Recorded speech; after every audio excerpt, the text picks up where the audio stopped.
أهلا بيكم في قناة كروشيه وفينتيلز. النهاردة هنعمل مع بعض شنطة صغيرة لعيد الحب بتصميم حلو جدا مليان قلوب صغيرة بألوان حلوة جدا وناعمة جدا. سايبالكوا برضو في صندوق الوصف رابط لفيديو تاني لمشروع سريع جدا لعيد الحب عملته في 30 دقيقة بالظبط، هيعجبكم جدا وأنا متأكدة إن أغلبكم هيعملوه.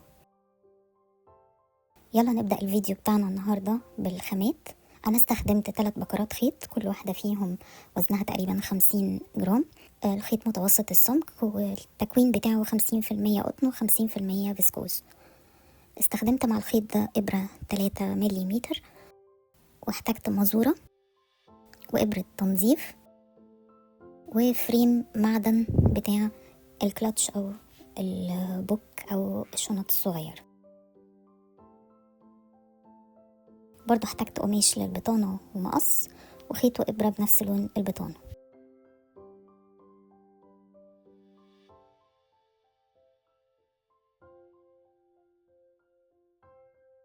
تعالوا نبتدي نعمل الشنطة بتاعتنا. أول حاجة بنقيس المقاس الفريم بتاعنا بالظبط طول وعرض. أنا الفريم بتاعي 15 سنتيمتر في 16 سنتيمتر، وده المقاس اللي احنا هنعمل بيه البيز أو القاعدة بتاعة الكلاتش أو الشنطة بتاعتنا. لازم تبقى بالظبط على حجم الفريم علشان تطلع مظبوطة. عشان نبتدي نعمل القاعدة بتاعتنا هنعمل عقدة البداية، وبعدين نبتدي نعمل سلاسل. السلاسل هنا مش بالعدد، هي بطول الفريم او بعرضه، مش هتفرق، اشتغلوا على الطول او العرض، المهم انه في الاخر القاعدة اللي هتعملوها طولها في عرضها بالظبط قد الفريم.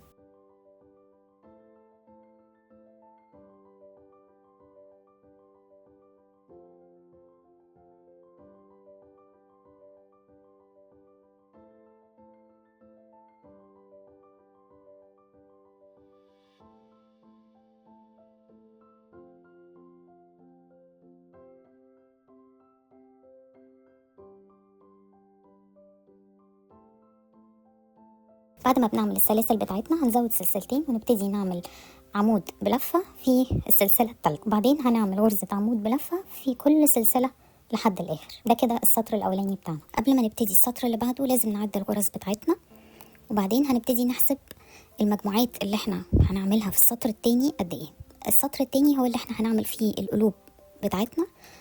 انا لما حسبتها لقيت انه انا عايزة اعمل قلب بعد كل 7 غرز. ده بالنسبة لي كان الترتيب المثالي، مش عايزة القلوب تبقى قليلة ولا عايزة القلوب تبقى كتيرة قوي.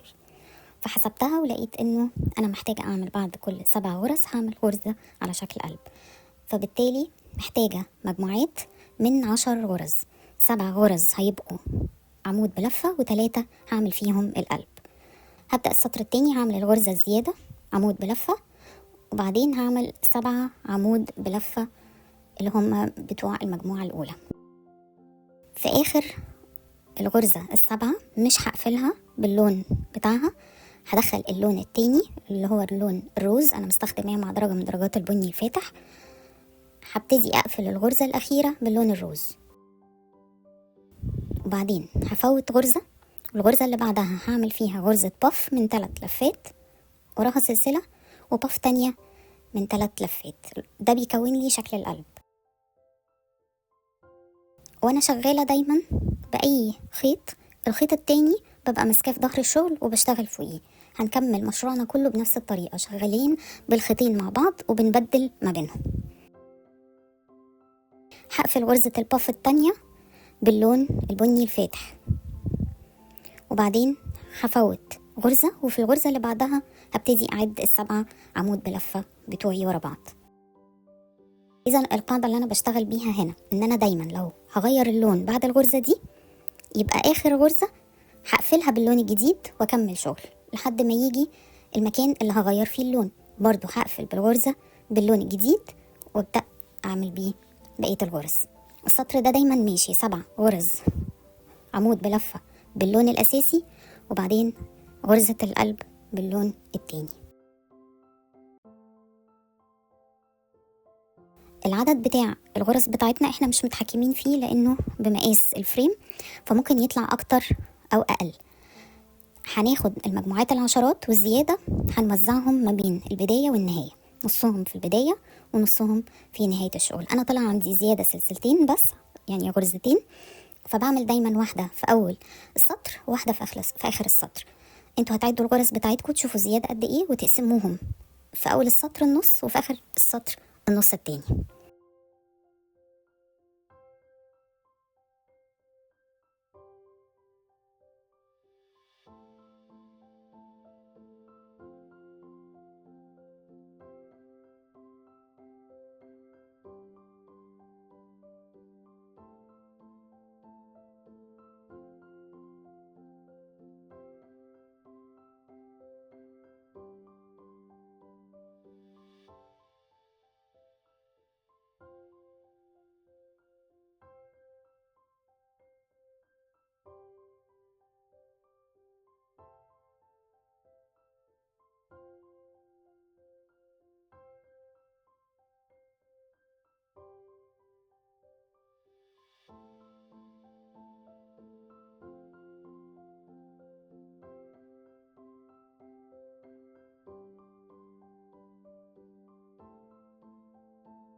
هفضل أكرر مجموعاتي لحد آخر السطر، وفي الآخر هعمل الغرز الزيادة، وأنا عندي غرزة واحدة فهعملها في الآخر، وبكده يبقى السطر بتاع القلوب خلصان وجاهز. السطر اللي بعده هيبقى كله غرز عمود بلفة في كل غرزة.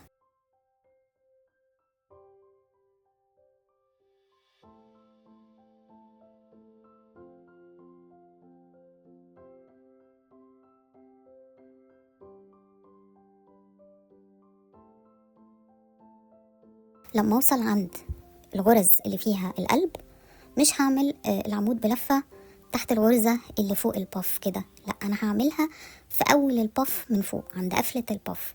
ليه؟ علشان يطلع شكلها مظبوط. فهعمل عمود بلفة عند قفلة الباف الاولانية، وبعدين عمود بلفة في النص بين الاتنين باف، وعمود بلفة في الباف التانية في قفلتها برضو، واكمل عادي كله عمود بلفة لاخر السطر.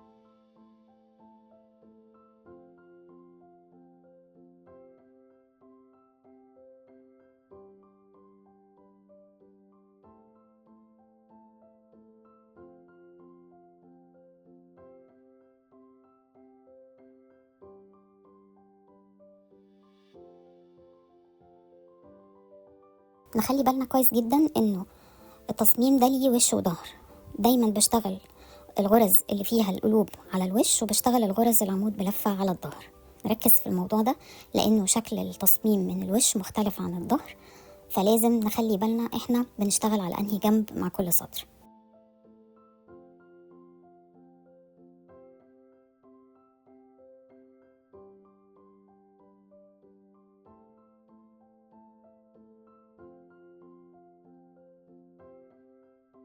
هفضل اكرر في السطور بتاعتي، بس لما اجي اعمل دايما السطر اللي فيه القلوب اخلي بالي من توزيع القلوب. يعني ايه؟ يعني انا في السطر الاولاني عملت 3 قلوب، في السطر التاني هعمل 4، لاني بغير اماكنهم. دايما بحط القلب في النص بين القلبين اللي في السطر اللي كان عملته قبل كده، فبيطلع التصميم بدل ما هو القلوب عامله زي الاسطر كده فوق بعض، بتطلع متوزعه بشكل حلو جدا بالتبادل.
هكمل نفس السطرين بتوعي لحد لما اعمل المقاس بتاع القاعدة بتاعتي كلها.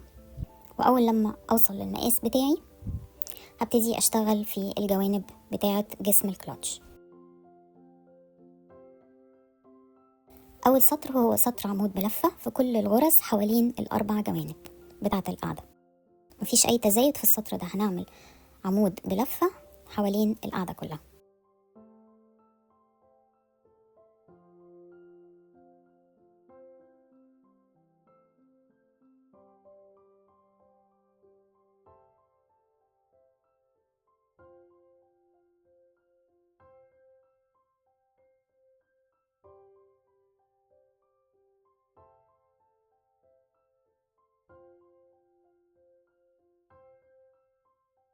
السطر التاني هو نفس السطر اللي عملناه في القاعدة بتاع القلوب، هنفضل نشتغل عمود بلفة وبعده قلوب.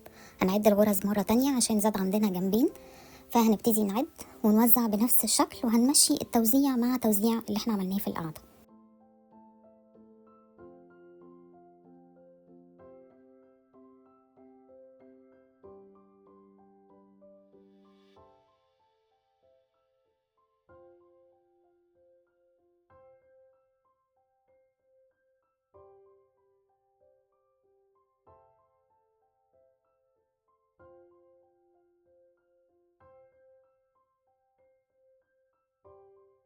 ونفس الحكاية الغرز الزيادة بنسيبها في أول وآخر السطر من الجنبين الزيادة.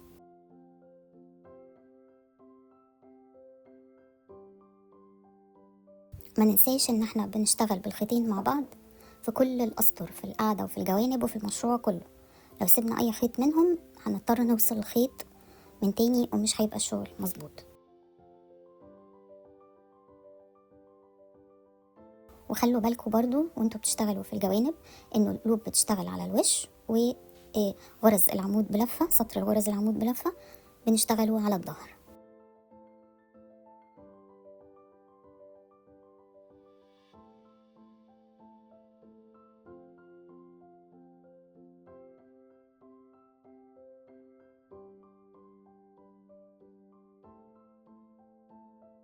هنفضل نكرر الأسطر بتاعتنا بالتبادل لحد لما نوصل للطول المناسب للشنطة، الارتفاع بتاعها.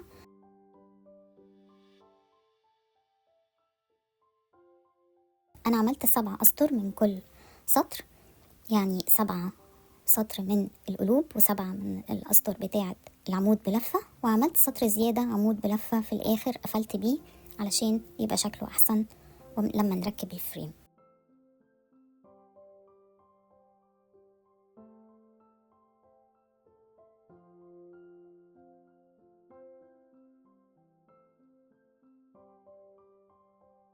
آخر غرزة عندي مش هقفل بغرزة منزلقة، هقص الخيطين وهسيب فيهم يعني طرف طويل عشان اقدر اخيطه، وهبتدي اعمل غرزة وصلة مخفية اقفل بيها السطر بتاعي.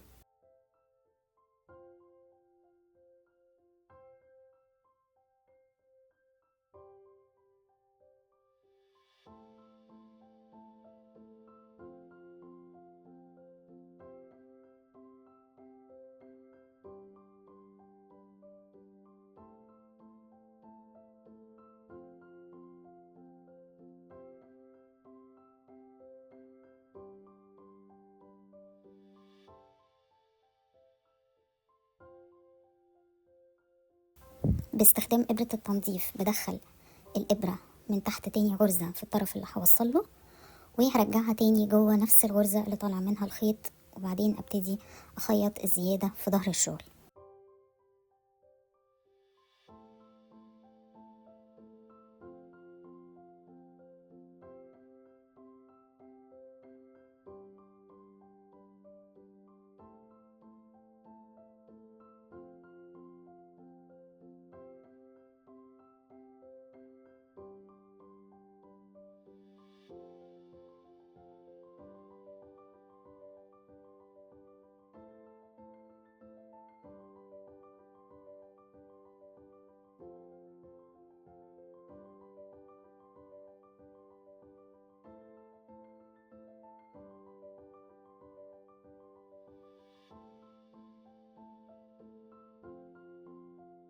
بإبرة التنظيف برضو هخيط كل أطراف الخيط الزيادة في ظهر الشغل من جوه وأقص الزيادات، وبكده نكون قفلنا جسم الشنطة.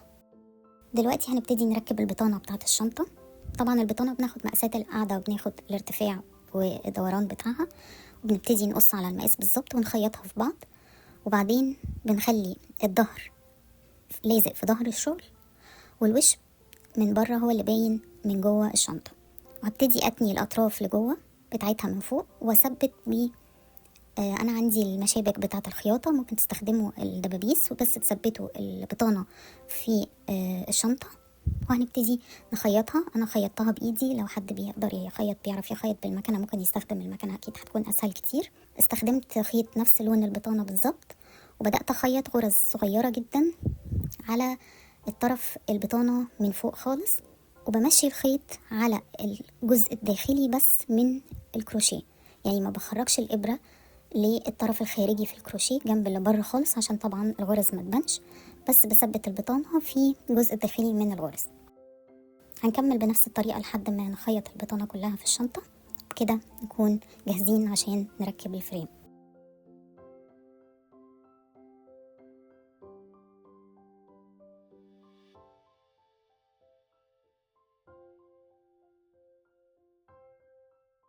تركيب الفريم سهل جدا، اهم حاجة بس ان احنا نحطه في مكان مظبوط فوق الجسم بتاع الشنطة. هنحطه بس فوق الشنطة، وبعدين هنبتدي نثبته. انا ثبته بإبرة التنظيف، وبدأت بخيط اللي انا اشتغلت بيه الشنطة ادخل الإبرة من تحت الغرزة والفها فوق الفريم وادخلها تاني في نفس الغرزة 3 لفات، يعني كل غرزة بمرر الإبرة فيها حوالين الفريم 3 مرات، وده علشان عدد الغرز لو انا عملت لفة واحدة في كل غرزة حوالين الفريم مش هتغطي الفريم كله. انا عملت 3 لفات، وممكن حتى تعملوا اكتر، لانه انا اكتشفت في الاخر انه الفريم في بعض الاجزاء منه كانت باينة.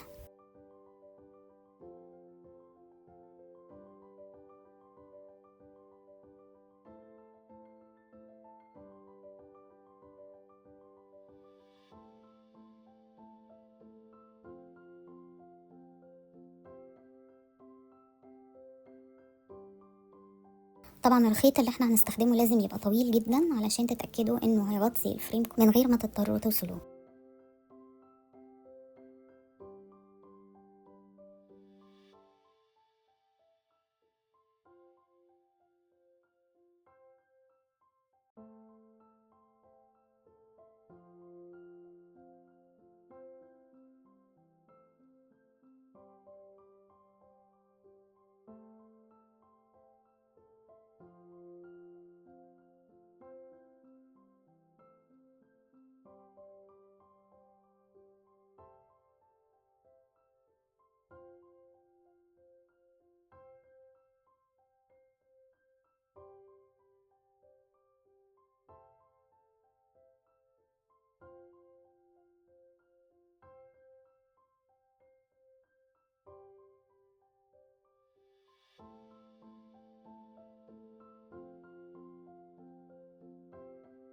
ودلوقتي بقت الكلاتش بتاعتنا جاهزة. التصميم بتاعها جميل جدا، الوانها ناعمة جدا، متبطنة وشكلها متشطب بشكل نظيف، والفريم لذيذ جدا. ممكن تستخدموها ككلاتش تحطوا فيها المكياج بتاعكم جوه الشنطة، ممكن حتى تمسكوها لوحدها، ممكن نركب لها ايد سلسلة ونخرج بيها، او ممكن كمان تستخدموها لادوات الكروشيه بتاعتكم زي ما انا عملت. الشنطة تصميمها جميل وتنفيذها سهل جدا، اي حد مبتدئ يقدر يعملها لانها بتعتمد على غرزة العمود بلفة وغرزة البف، ودي غرز مناسبة جدا للمبتدئين. ممكن تستعينوا بحد يركب لكم البطانة، اي حد خياط. لو مش بتعرفوا تركبوا البطانة هيبقى برضو سهل جدا. اتمنى ان شنطة عيد الحب اللي انا عملتها معاكم النهاردة تكون عجبتكم، وانكم تجربوا تعملوها بنفسكم، وابعتولي اي اسئلة في التعليقات وانا هرد عليكم فورا. وما تنسوش تعملوا اشتراك وتفعيل للتنبيهات عشان ما يفوتكوش اي فيديو من فيديوهاتي. شكرا جدا لمتابعتكم، واستنوني في فيديو جديد